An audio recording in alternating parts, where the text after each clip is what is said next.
What if I told you that Nazi Germany wasn't controlled by one organization, but by dozens of competing power structures, each fighting for Hitler's favor? From 1933 to 1945, Nazi Germany created a sprawling network of organizations that infiltrated every aspect of German life. These weren't just political groups, they were the machinery of totalitarianism. By 1939, over 8 million Germans belonged to the Nazi Party. Another 20 million were members of affiliated organizations. That's nearly half the adult population. Adolf Hitler didn't just seize power in 1933. He built an entire ecosystem of organizations designed to control German society from the top down. Let me walk you through how this machine actually worked. At the top sat the NSDAP, the National Socialist German Workers' Party. This was the core, the inner circle. Entry was heavily controlled, and membership meant total ideological commitment. The party structure was organized into Gaue, regional districts led by Gauleiters who wielded almost absolute power in their territories. These weren't bureaucrats, they were party loyalists, often brutal and corrupt. Now here's where it gets dark. Beneath the party structure was the SS, the Schutzstaffel, originally Hitler's personal bodyguard. By 1945, the SS had grown into a state within a state. Heinrich Himmler transformed the SS from a few hundred men into an organization of over 1 million. They controlled the concentration camps, the Gestapo, and eventually entire military divisions. The SS had multiple branches. The Allgemeine SS handled political duties. The Waffen-SS became combat troops. The SD was the intelligence service, and the Totenkopfverbände ran the death camps. Competing with the SS was the SA, the Sturmabteilung or stormtroopers. These were the brown-shirted thugs who terrorized political opponents in the streets before Hitler took power. By 1934, the SA had grown to 4 million members under Ernst Röhm. Hitler saw them as a threat.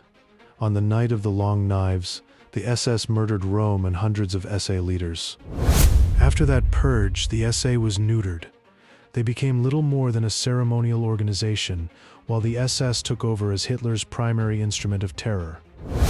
Then there was the Gestapo, the Geheime Staatspolizei, or secret state police. This was the organization that made Nazi Germany truly terrifying.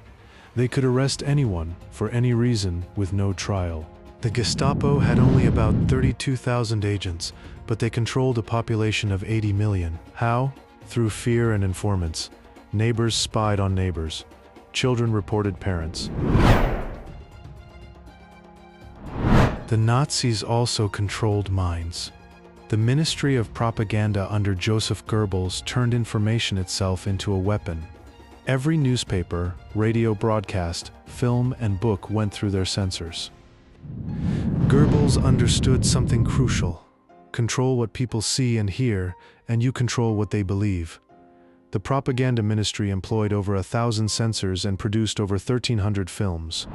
Now let's talk about the organizations that shaped young minds. The Hitler Youth, or Hitlerjugend, was mandatory for all German boys from age 10 to 18. By 1939, 8 million boys belonged to the Hitler Youth. They learned marching, weapons training, and Nazi ideology. The goal was to create a generation of fanatic soldiers.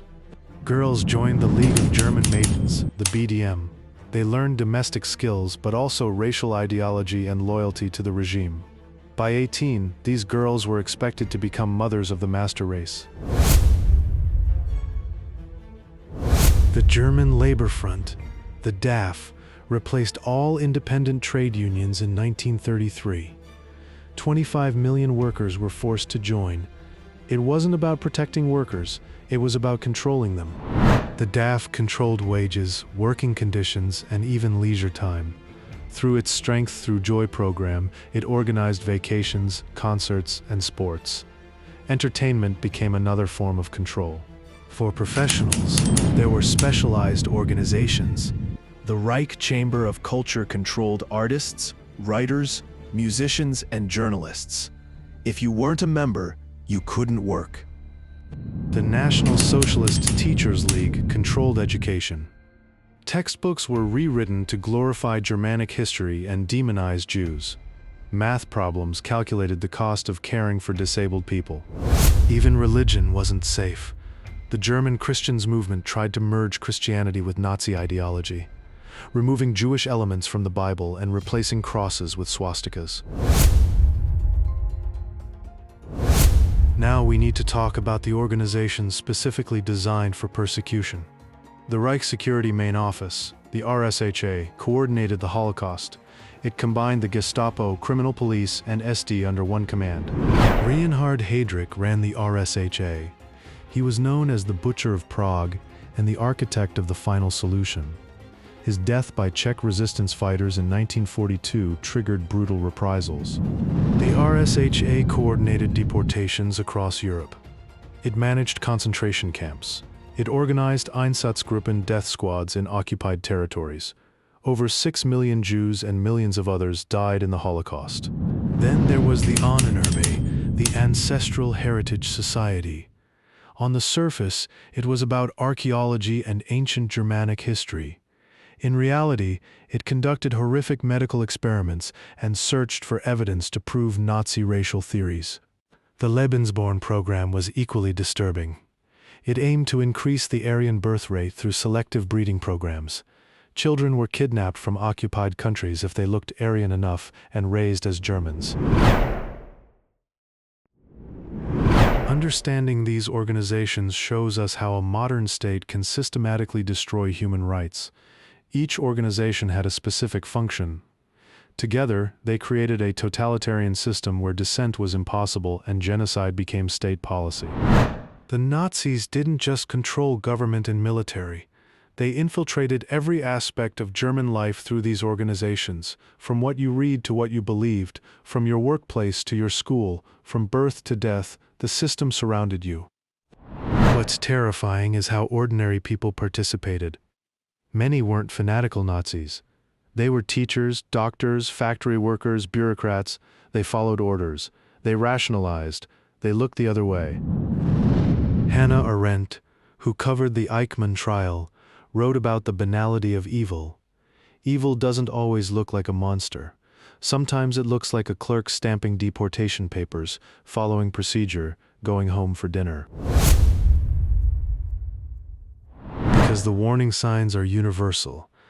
When a government centralizes power, when propaganda replaces free press, when police can act without oversight, when one group is scapegoated for society's problems, when ordinary people stop questioning authority, these are the conditions that allowed Nazi organizations to flourish.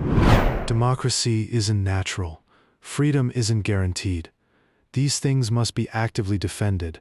Every generation has to choose between convenience and courage, between conformity and conscience. Let me leave you with this. We've covered the SS, the Gestapo, the SA, the Hitler Youth, and all these other organizations, but they didn't appear overnight. They were built piece by piece, law by law, compromise by compromise. The question isn't whether such organizations could exist again. The question is whether we'll recognize them before it's too late. History doesn't repeat, but it sure does rhyme. If you found this valuable, subscribe and hit the bell. We need more people understanding how totalitarian systems actually work. Share this with someone who needs to see it. Knowledge is the first line of defense against tyranny.